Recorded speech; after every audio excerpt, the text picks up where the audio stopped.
Film dimulai di sebuah sekolah SD di tahun 1959, di mana ada seorang gadis bernama Lucinda yang lagi menoleh ke atas terus-menerus sambil dibisik-bisik sama suara-suara yang dia dengar. Karena saking fokusnya, dia sampai gak dengar wali kelasnya yang bernama Ibu Taylor yang memanggilnya untuk masuk ke kelas. Di dalam kelas, Ibu Taylor memberitahu kalau besok ada acara pembukaan sekolah secara resmi, karena sekolah ini masih baru dibangun. Di acara itu akan ada penanaman kapsul, dengan semua murid di kelas ini disuruh untuk menggambar seperti apa masa depan nanti, dan semua gambar-gambar itu akan dimasukkan ke dalam kapsulnya. Nanti 50 tahun kemudian, anak-anak SD di masa depan akan membukanya, dan melihat gambar-gambar apa aja yang digambar. Penanaman kapsul itu berkat idenya Lucinda yang disetujui sama kepala sekolah, dari semua ide para murid dari kepala sekolah pernah tanyakan, yang membuat semua murid pada kurang srek dengan Lucinda. Mulailah para murid menggambar, ada yang menggambar pesawat luar angkasa, sampai robot. Tapi tidak untuk Lucinda, yang malah menulis angka-angka sampai memenuhi kertas itu, sebelum Ibu Taylor pun mengambil langsung kertasnya. Setelah semua murid menulis nama mereka masing-masing di amplop, amplop itu dimasukkan ke dalam kapsul, dan dikubur di acara peresmian sekolah keesokan harinya. Di saat itu Ibu Taylor melihat Lucinda yang lagi sendirian dengan memegang balon, dan ketika dia mau melihatnya lagi, Lucinda udah gak ada dengan balonnya yang melayang. Menduga Lucinda udah menghilang, para polisi dan Ibu Taylor mencari-cari Lucinda di seluruh sekolah. Sampai akhirnya, Ibu Taylor berhasil menemukannya di sebuah ruangan kecil, yang ternyata jari-jarinya udah pada berdarah, setelah dia menggores-gores sesuatu di pintunya. Karena dia dibisik-bisikin sama sesuatu, dia meminta untuk menghentikan mereka, yang gak diketahui Ibu Taylor maksudnya apa. 50 tahun kemudian, ada seorang profesor astrofisika bernama John, yang mempunyai anak yang duduk di kelas SD bernama Caleb, dan bersekolah di sekolahnya Lucinda yang masih ada sampai sekarang. John udah kehilangan istrinya setahun yang lalu, gara-gara insiden kebakaran di suatu hotel, dan sampai sekarang dia rindu akan sosok istri tercintanya. Suatu hari, John melihat anaknya yang masih nonton TV di larut malam, jadi dia memintanya untuk mematikannya. Tapi Caleb membalas kalau besok gak ada kelas, karena besok ada acara perayaan 50 tahun sekolahnya. Sebelum tidur, Caleb biasa melepaskan alat bantu pendengarannya, karena dia mempunyai masalah dengan indera pendengarannya. Esok harinya di kampus, John meminta kedua siswa untuk mengasih tahu apa aja tentang matahari, yang dijawab mereka kalau suhu permukaannya sekitar 5.000-an derajat Celcius di permukaannya, 15 juta derajat di intinya, ada hidrogen, helium, karbon, dan nitrogen. Lalu, John menanyakan kenapa matahari bisa berada di jarak yang tepat dari planet bumi, sehingga kehidupan bisa berevolusi, dan mereka semua bisa kuliah di waktu sekarang ini.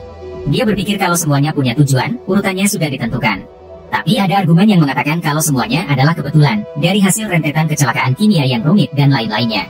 Setelah kelasnya selesai, John bertemu dengan rekan dosennya bernama Phil, yang mau mengajaknya untuk ngopi. Namun John baru keinget kalau dia udah ada janji sama anaknya untuk menghadiri acara 50 tahun sekolahnya, jadi dia pun cepat-cepat pergi ke sekolahnya. Di sana si kepala sekolah memperkenalkan Ibu Taylor yang udah tua, dan setelah pita yang mengelilingi kapsulnya digunting, akhirnya kapsulnya pun bisa diambil. Melihat kapsulnya mau dibuka, Caleb pergi untuk mendapatkan amplopnya, dan setelah mendapatkannya, alat pendengarannya membunyikan suara nyaring dari bisikan-bisikan yang dia dengar. Ternyata, Caleb mendapatkan amplop dari Lucinda, dengan isinya yang tentu aja banyak angka-angkanya. Di saat itu dia melihat seseorang berbaju hitam yang misterius, dan setelah dia diganggu sama temannya, si misterius itu udah menghilang. Malam harinya di rumah, John menjadi kesal ketika melihat kertasnya Lucinda yang Caleb bawa, karena ini milik sekolah, dan Caleb seharusnya gak boleh membawanya. Tapi Caleb beralasan kalau mungkin itu ada maknanya, seperti teka-teki matematika atau semacamnya. Setelah menyuruhnya untuk mengembalikannya ke sekolah, Caleb pergi tidur, di mana John melihat dia yang menonton video tentang ibunya yang dia rindukan. Kerinduan ini tentu aja dialami John juga, jadi dia minum-minum sambil nonton TV, sampai-sampai dia gak sadar kalau minumannya tumpah. Oleh karena itu dia pergi untuk membersihkan gelasnya, tapi dia gak sengaja menaruh gelasnya di kertasnya Lucinda, sehingga kertasnya meninggalkan bercak berbentuk lingkaran. Namun John menjadi tertarik dengan angka-angka di dekat lingkaran itu, terutama angka 9110129996. Karena dia teringat sebuah peristiwa yang bersejarah yang pernah terjadi di negaranya, dia mencari tahu tentang maksud angka itu, dan menebak kalau angka itu maksudnya adalah bulan September, tanggal 11, tahun 2001, dan 2996 orang yang meninggal. Artinya itu adalah peristiwa serangan 11 September 2001 di sebuah menara kembar dari sekelompok teroris, yang membuat John menjadi gak percaya kalau angkanya benar. Berpikir angka-angka ini adalah tebakan untuk peristiwa-peristiwa besar yang akan terjadi setelah tahun 1959. Alhasil John mulai terobsesi dengan angka-angka itu, jadi dia menulis ulang semua angka-angka itu ke papan, dan menebak peristiwa-peristiwa penting yang pernah terjadi di seluruh dunia dari angka-angka itu. Banyak dari peristiwa itu adalah peristiwa besar yang menghabiskan hidup banyak orang, dan sampai suatu ketika dia mau menebak peristiwa selanjutnya, dia menjadi kaget melihat sekelompok angka tertentu, dan akhirnya gelasnya pun pecah. Esok harinya di sebuah observatorium, dia membagikan angka-angka itu ke Phil, terutama mencocokkan angka itu ke peristiwa menara kembar. Dia melihat semua angka itu tertuju ke tanggal peristiwa-peristiwa besar, dan semuanya benar, kecuali 3 kelompok angka yang peristiwanya belum terjadi. Dia menebak kalau besok di suatu tempat di bumi, akan ada peristiwa yang akan menghabisi hidup 81 orang dari angka 81 yang dia temukan. Ini tentu aja susah dipercaya Phil, jadi John berusaha meyakinkannya dengan berita kebakaran hotel dengan istrinya yang meninggal, kalau peristiwa itu juga ada dalam daftar di angka-angka itu. Dia menambahkan kalau dia udah semalaman mencoba mencari kesalahannya, tapi gak menemukan satupun. Meskipun begitu, Phil tetap gak percaya, menganggap John cuma mau melihat apa yang mau dia lihat pada angka, alias cuma kebetulan aja. Dia menambahkan kalau gara-gara kehilangan istrinya lah yang membuat pikirannya John menjadi gak normal, sehingga dia menjadi kecewa, dan dia pun pergi untuk melanjuti penyelidikan angka-angka misteri ini.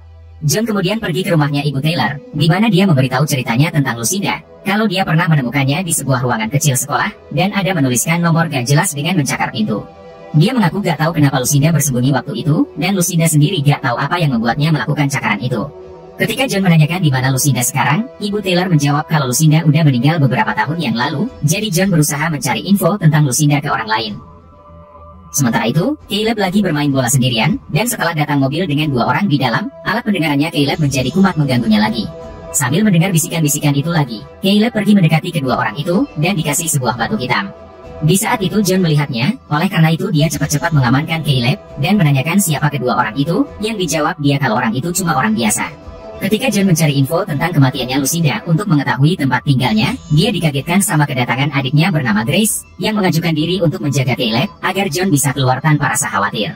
Ketika Grace mulai berbicara tentang orang tua mereka terutama ayah mereka, John menyuruhnya untuk berhenti, sebagai pertanda kalau dia memiliki hubungan yang kurang harmonis dengan ayahnya. Di malamnya, John memeriksa semua siaran berita di TV, untuk mengetahui apakah benar ada 81 orang yang akan habis hidupnya hari ini, setelah pergantian hari di jam 12 malam lewat. Tapi setelah ditungguin terus-menerus, ternyata gak ada berita tentang habisnya nyawa 81 orang, hanya berita biasa terutama tentang cuaca panas. Sekarang udah sore hari, dan John baru bangun dari tidurnya setelah begadang, serta baru keinget kalau sekarang waktunya dia untuk menjemput anaknya di sekolah. Jadi dia langsung pergi, namun naasnya terjadi kemacetan panjang gara-gara ada kecelakaan di jalanan. Setelah memilih bantuan jalur tercepat ke sekolah dari layar GPS-nya, dia berpesan ke Phil melalui voicemail kalau dia mau baikan, tapi di saat itu, perhatian John tertuju ke angka di posisi GPS-nya. Dari angka itu, dia teringat tentang sekelompok angka yang pernah dia lihat, yaitu 42417120, sesuai dengan angka yang ada di layar GPS. Dia menduga kuat kalau angka-angka yang bukan di bagian terlingkari adalah angka yang menunjukkan lokasi, dan angka itu sekarang menunjukkan lokasi di mana John berada. Jadi John keluar untuk memeriksa situasinya, dan menanyakan kondisi kecelakaannya. Gak lama setelah itu dia mendengar suara keras, yang ternyata ada pesawat jatuh ke jalanan, dan akhirnya pesawat pun habis. Merasa penasaran, John cepat-cepat memeriksa situasinya, dan melihat ada orang yang terbakar, ada yang terkena ledakan, sampai ada yang masih terjebak di dalam pesawat, sebelum ada petugas yang mulai menolong para korban. Alhasil insiden itu menjadi breaking news, dan sesampainya di rumah, John masih merasa kaget dengan insiden itu, apalagi diberitakan memakan korban jiwa sampai 81 orang, sama seperti yang ada di kertas angka. Beberapa waktu kemudian, datang Phil yang udah menerima voicemailnya John dan mengetahui dia yang berada di lokasi kejadian. Kedatangan Phil adalah untuk membicarakan tentang angka-angka misterius itu, dan mereka menyimpulkan kalau angka-angka itu menunjukkan tanggal, jumlah yang meninggal, dan lokasi peristiwanya.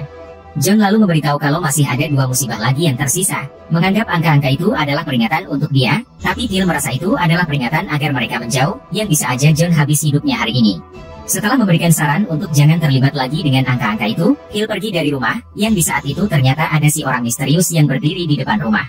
Si misterius itu kemudian berjalan memasuki ruangannya Caleb, dan setelah dia terbangun, si misterius itu menunjuk ke arah Caleb, beserta kemunculan cahaya terang di luar rumah. Ini membuat Caleb menjadi penasaran untuk melihatnya, yang ternyata itu adalah pemandangan hutan terbakar, bersamaan dengan para binatang yang terbakar. Alhasil Caleb teriak ketakutan, yang sontak membuat John pergi ke ruangannya, untuk menenangkannya dari mimpi buruknya. Di saat itu dia melihat si misterius yang masih ada di depan rumah, jadi John pun mengejar si misterius itu dengan perasaan kesal. Tapi setelah disamperin dan menyuruhnya untuk menjauh, ternyata si misterius itu udah hilang entah kemana. Esok harinya, John pergi ke alamat rumahnya Lucinda, dan di saat itu keluar seorang ibu dan seorang anak dari rumah itu. Bertujuan untuk mencari tahu lebih lanjut, John memutuskan untuk mengikuti mereka dari belakang, sampai mereka tiba di sebuah tempat museum. Di sana John memutuskan untuk berbicara secara langsung, dan mengetahui nama si wanita yang bernama Diana, dan anaknya bernama Abby. Karena situasinya yang panas, mereka pergi untuk minum, di mana Diana memberitahu kalau dia udah jadi janda setelah dia mengusir mantan suaminya yang gak bisa menjaga sikap. Mengetahui Lucinda yang udah punya anak si Diana ini, John lalu membicarakan tentang ibunya, dan menanyakan apakah dia mempunyai semacam kemampuan untuk mengetahui peristiwa-peristiwa besar yang akan terjadi. Ini membuat Diana menjadi marah, mengaku gak tahu apa-apa tentang hal itu, oleh karena itu dia pun langsung pergi. Tapi John berusaha meyakinkannya, terutama tentang ramalan ibunya yang bilang besok akan ada 170 orang yang akan habis hidupnya di kota ini. Meskipun begitu, Diana tetap mengaku gak tahu apa-apa, menganggap John adalah orang aneh. Bertujuan untuk jaga-jaga dari para misterius itu, John mulai mengeluarkan pistol yang dia simpan, sebelum dia memulai pencarian lokasi peristiwa 170 orang yang akan habis hidupnya. Dari angka 4071740 yang ditemukan, John berhasil menemukan letak lokasi terjadi peristiwanya, jadi dia melaporkan lokasi itu ke polisi untuk menutup daerah itu, menduga daerah itu akan diserang sama teroris. Esok harinya, John meminta bantuannya Grace untuk menjaga Caleb, sehingga dia bisa pergi ke lokasi peristiwanya tanpa rasa khawatir akan anaknya. Sesampainya di lokasi, John melihat situasinya yang sangat ramai, oleh karena itu dia bertanya ke polisi terdekat kenapa daerah ini belum ditutup.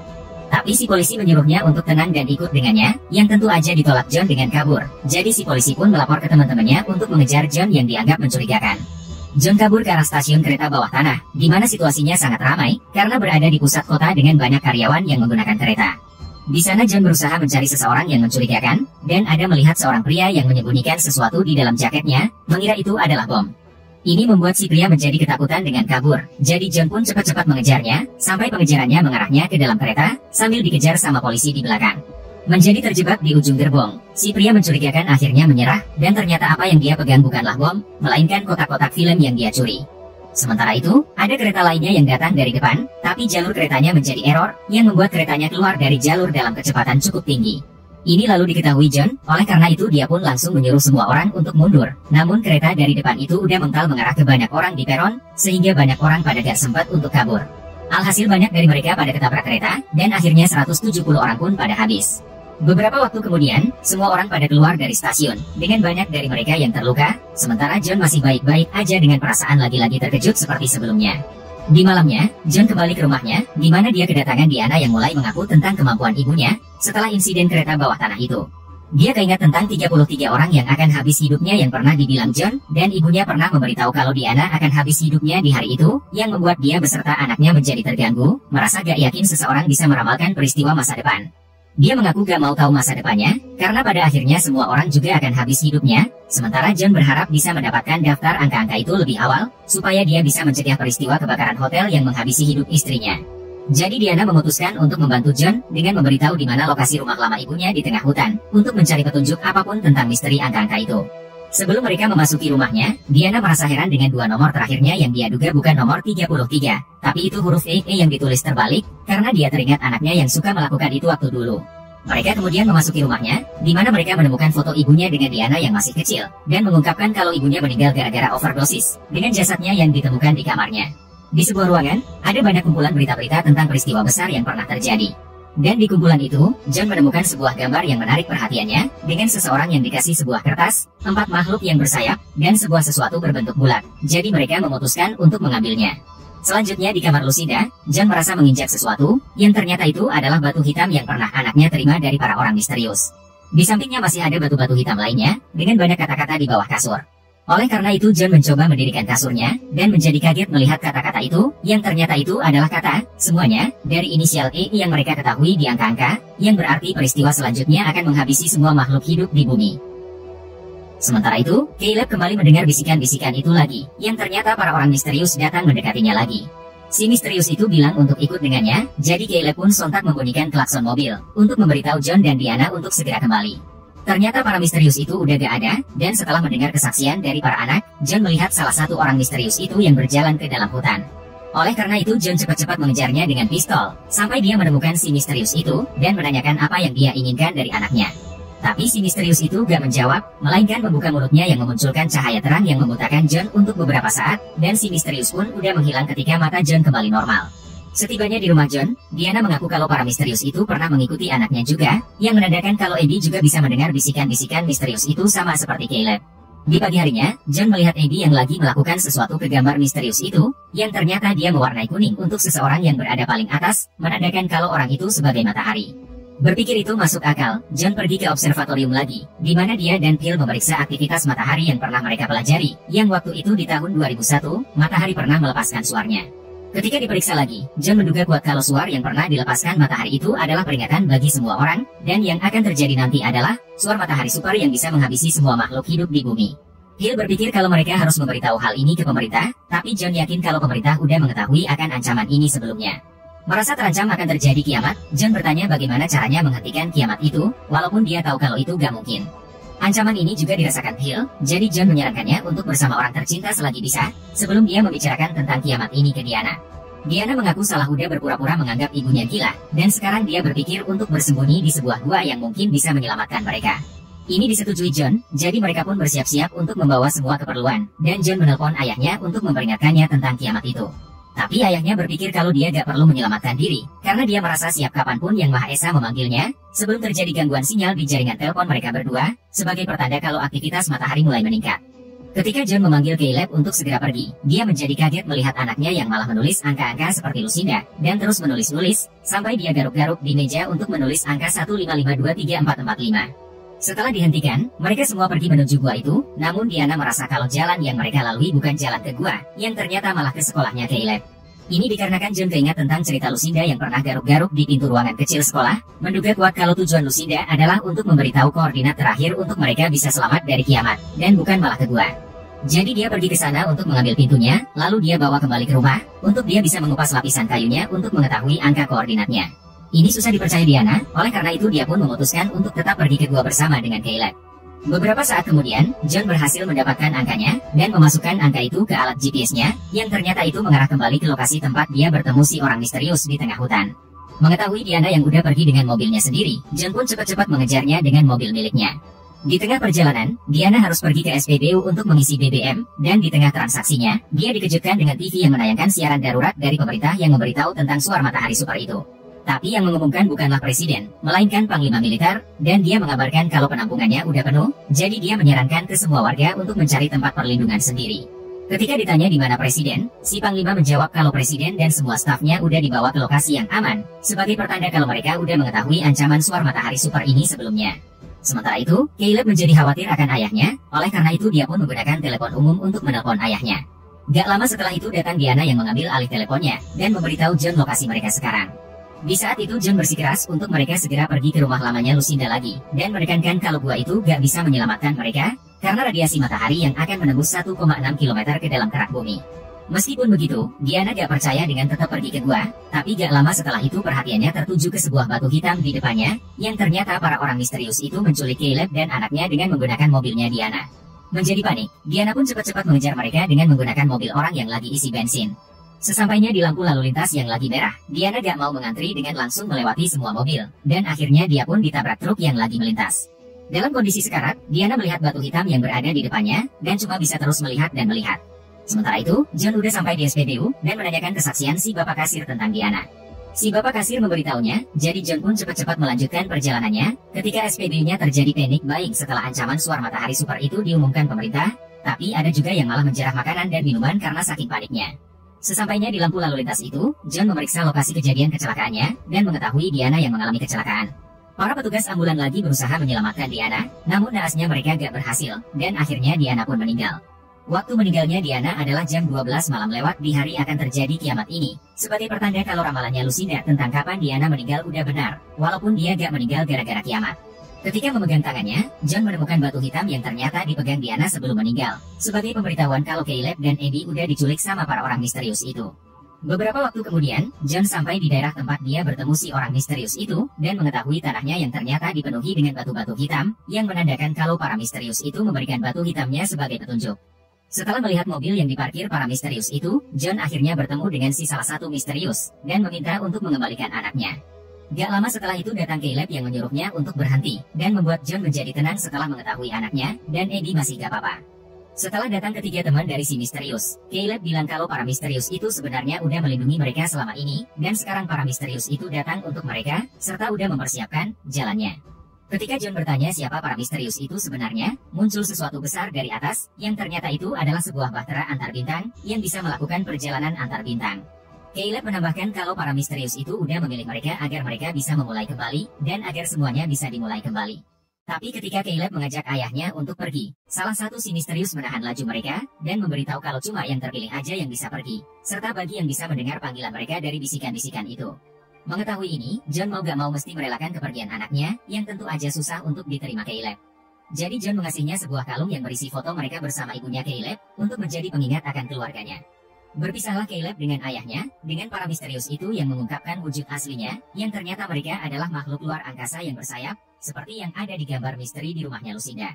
Setelah salam perpisahan terakhir dengan John, Caleb dan Abby diterbangkan menuju ke Bahtera, dan akhirnya mereka pun meninggalkan bumi, bersamaan dengan bahtera-bahtera yang lain dari seluruh dunia yang ternyata ikutan meninggalkan bumi juga. Esok harinya, John terbangun dengan pemandangan yang udah menguning, menandakan kalau matahari udah merusak bumi secara perlahan-lahan. John kemudian kembali ke kota, di mana situasinya udah terjadi kekacauan dengan banyak lokasi yang terjadi kebakaran, dan banyak orang yang panik bersamaan kerusuhan yang terjadi di mana-mana. Di tengah perjalanan, dia melihat rekannya Sikil yang udah bersama orang tercintanya, yang udah siap untuk menerima akhir dari dunia. Ini juga akan dilakukan John, jadi dia pergi ke rumah orang tuanya, dan akhirnya dia memeluk ayahnya, sehingga hubungan mereka berdua pun bisa baikan. Ayahnya bilang kalau ini bukan akhir dari segalanya, dan semua anggota keluarga pun berpelukan, bersiap untuk menerima akhir dari dunia. Mulailah kiamat itu terjadi dengan suara matahari super yang menyerang, menghabisi semua makhluk hidup yang ada.